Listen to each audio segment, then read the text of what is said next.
What is diabetes insipidus?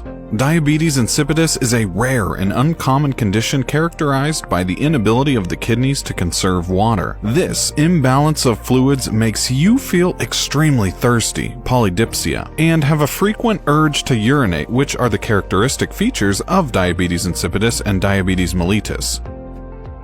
It is often confused with diabetes, but in actuality it has no relation to diabetes and it does not necessarily occur in people having diabetes.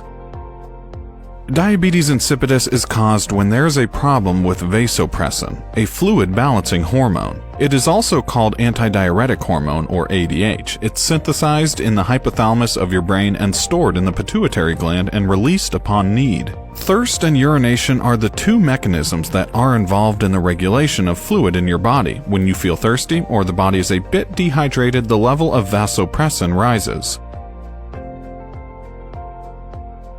It maintains fluid balance by removing extra fluid through urination.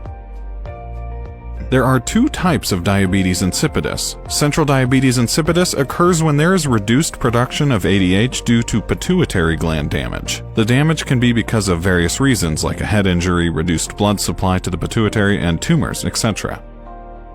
Nephrogenic diabetes insipidus is in which vasopressin is produced in enough quantities but the kidneys become unresponsive. It can be due to genetic factors, kidney diseases, kidney failure, and certain medications like lithium.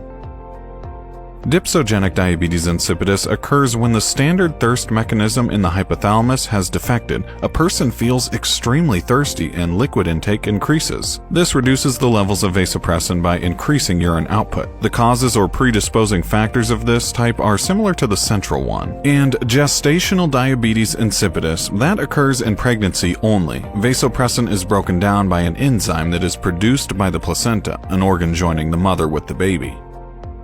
The other factors are the increased production of prostaglandins in pregnant women that decreases kidney sensitivity to vasopressin. This type usually goes away after delivery.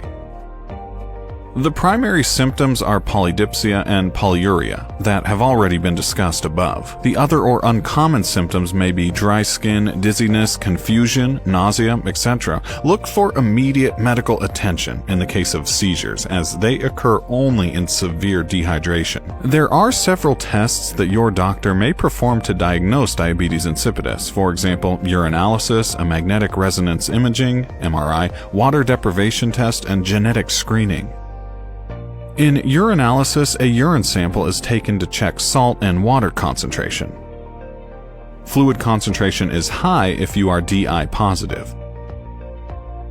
MRIs are performed to assess gland and hypothalamus damage.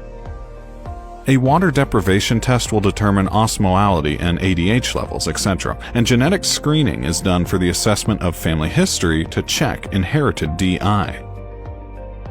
Treatment strategies are set according to the severity of the disease. In the initial stages, you may only need to manage your daily water intake.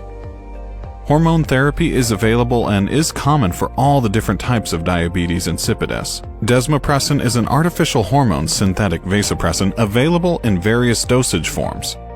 While taking this, one should limit the water intake. Other medications and combination therapies are available. Your doctor will prescribe you according to the condition. He may treat and rule out the other underlying conditions too. Lifestyle changes that will protect you from dehydration are also important. Carry something that will allow people around you to understand that you have DI and rush you to the hospital if severe dehydration occurs. The disease doesn't cause any severe or long-term complications or problems if appropriately treated in time. We hope that you are learning something new every day from our videos. If you'd like to know about a specific topic, inbox us, email us, or comment down below.